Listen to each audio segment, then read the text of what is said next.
namni warra siyaasa warra siyaasa dhiifama hojjaa siyaa gamana kan tokko. Yeroo duuba kan tokko yeroo maatii gochaa daangaa Oromiyaa guutuu irratti warra guyyaa kana kabajaa keenya asitti argaman hundi keessanuu tartiibaan dabaree keessanii balaaleffannaa kana hamileedhaan akka nu argisiiftan gamal maal si gaafanna.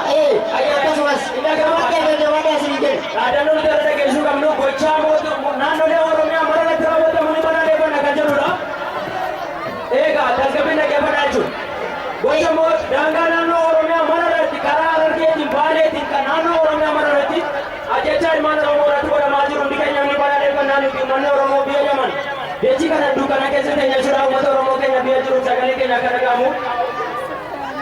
Dhageessaniini. Akkasumatti kana qoodee kamutti gammachuun guyyaadhaa gammachuun daangaa qabnee bakka gammaddan isin jecha ajjeechaa muummicha ministeeraa Dr. Abiy Ahmed irratti dhaga'amame ni balaaleffanna. Akkasumas warroonni tokkummaa ilmaan Oromoo fi tokkummaa Itoophiyaa yookaan mootummaa jaalalaa fi kabajaa biyyattii keessatti deemee sadarkaa addunyaatti jaalatame kana yookaan jijjiirama ofirraa keessaa bilchina yeroo hin feene shira raawwataa jiranii ilmaan Oromoo daangaa irratti uumaa jiran ni balaaleffanna. Balaaleffannaa kana immoo jaalalaa fi kabajaan akkasumas naamusaan akka raawwachiiftan isin yaadachiifna ni balaaleffanna. Ni balaaleffanna. Ajjeechaa daangaa Oromiyaa guutuu irratti raawwatamaa jiru ni balaaleffanna. Ajjeechaa muummicha ministeeraa irratti dhaga'amame ni balaaleffanna. Ilmaan Oromoo yoomiyyuu du'uu qabu. Biyyi Oromooti. Oromiyaan ni bilisooti. Bilisummaan Rabbi tokko nu haa godhu. Oromoon haa tokkoomtu. Dr. Abiy Ahmed muummicha ministeera Itoophiyaa Rabbi nu keessa haa bulchu. Rabbi nu keessa haa bulchu. Sadarkaa addunyaatti Rabbi sana haa fuudhu. Ilmaan Oromoo tokkummaa keenya daran haa cimu. Waa'ee Oromoo irratti yaadalafu yaa'ii naannoo Oromoo eegu gocha diinaatiin Oromiyaa irratti raawwatu haa dhaabbatu. Uummanni Oromoo gocha naannoo Oromoo Yaman gocha Oromiyaa keessa jiru ni balaaleffanna. Mootummaa wayyaanee ni balaaleffanna. Mootummaa wayyaanee lola Oromiyaa irratti raabsan ni balaaleffanna. Dr. Abiy dimokiraasii hojjetan ni deeggara. Daangaa Harargee nuuf eegam. Hawaasni Harargee kun yaada dhiisaa dhangala'aa waa dhaabbatu. Nuti diina wayyaanee Harargee dhamaa qabu bira dhaabbannu. Duuti Harargee dura Oromoo keenyaati. Duuti Harargee dura Oromooti. Duuti Harargee dura Oromooti. Warri keessa nama naamulu. Duuti jira keessa dhaabbatu.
Okuta kakara duba.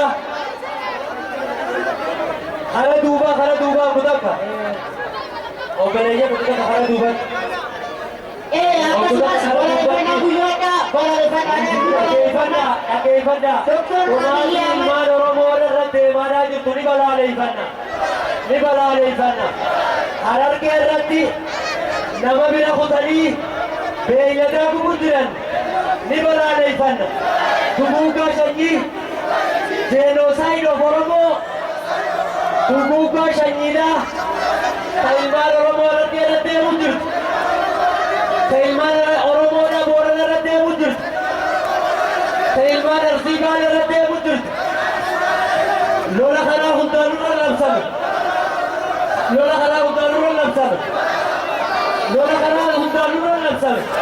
Ni balaaleffanna.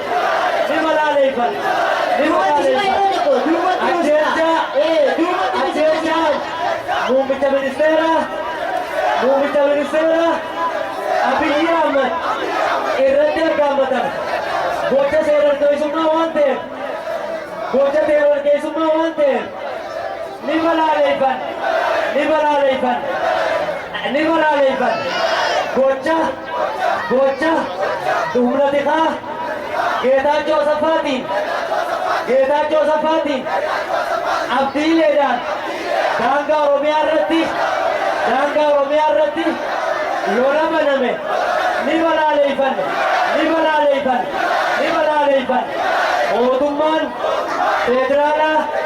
mootummaan federaalaa jibbansa mootummaa naannoo Oromiyaatiin qabu jibbansa muummicha ministeeraa waan Oromoo irraa ta'eef qabu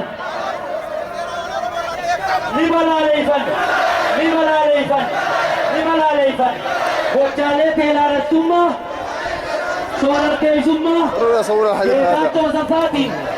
Geetaachoo Asaffaatiin humna xiqqaa ni balaaleffan bilisummaan dhiigaan dhufti.